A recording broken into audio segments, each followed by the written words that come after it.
நீங்க 10 ரூபாய்க்கு விற்க வேண்டிய பொருளை நீங்க வந்து வேல்யூ அடிஷன் பண்ணி சேல்ஸ் பண்ணும்போது உங்களுக்கு ஒரு 30 ரூபா 35 ரூபா கிடைக்கும். விவசாயிகள் தங்களுடைய தோட்டங்கள்ல கிடைக்கக்கூடிய பழங்களையும் காய்கறிகளையும் மதிப்பு கூட்டல் பண்ணி விற்பனை பண்ணாலே போதுங்க. எனக்கு அவங்களுக்கு வந்து 2-3 மடங்கு லாபம் கிடைக்கும். சோ அதுக்காகவே பிரத்யேகமா உருவாக்கப்பட்ட ஒரு பொருள் தான் வந்து சோலார் டிரையர் ஹவுஸ்ங்க. ஆனா இன்னைக்கு ஒரு சோலார் டிரையர் ஹவுஸ் ஒரு விவசாயி வந்து தங்களுடைய தோட்டத்துல அமைக்கணும் அப்படின்னா லட்சங்கள்ல முதலீடு போடணும். ஒரு சின்ன விவசாயிக்கு அவ்வளவு பெரிய பொருள் வந்து தேவையில்லாத ஒரு விஷயம் தான்.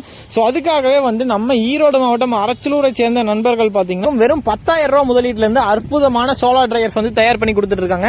நம்ம விருப்பத்துக்கு ஏற்ற மாதிரி கஸ்டமைஸ்டாவும் பண்ணி கொடுத்துட்டு இருக்காங்க. எல்லாமே 100% கம்ப்ளீட்லி ஆட்டோமைஸ்டுங்க. கீரைகள் வச்சு மதிப்பு கூட்டல் பண்ணி விற்பனை பண்ணலாம், பழங்கள் வைக்கலாம், காய்கறிகள் வைக்கலாம், தேங்காய் வைக்கலாம். சோ எதெல்லாம் ட்ரை பண்ண முடியுமோ எல்லாமே வைக்கலாம். எவ்வளவு மழை பெஞ்சாலும் இதை வச்சு நம்ம ட்ரை பண்ணிக்க முடியும். அதே மாதிரி எவ்வளவு காத்து காலத்திலேயே சுத்தமா பியூரா நம்ம ஹைஜீனாவே ட்ரை பண்ணி எடுக்கலாம். ஒவ்வொரு விவசாயிகளுடைய தோட்டத்தில் இருக்க வேண்டிய ஒரு பொருள் தான் வந்து இந்த சோலார் டிரையர். சோ இந்த பொருள் உங்களுக்கு வேணும் அப்படின்னா மேல இருக்கக்கூடிய நம்பரை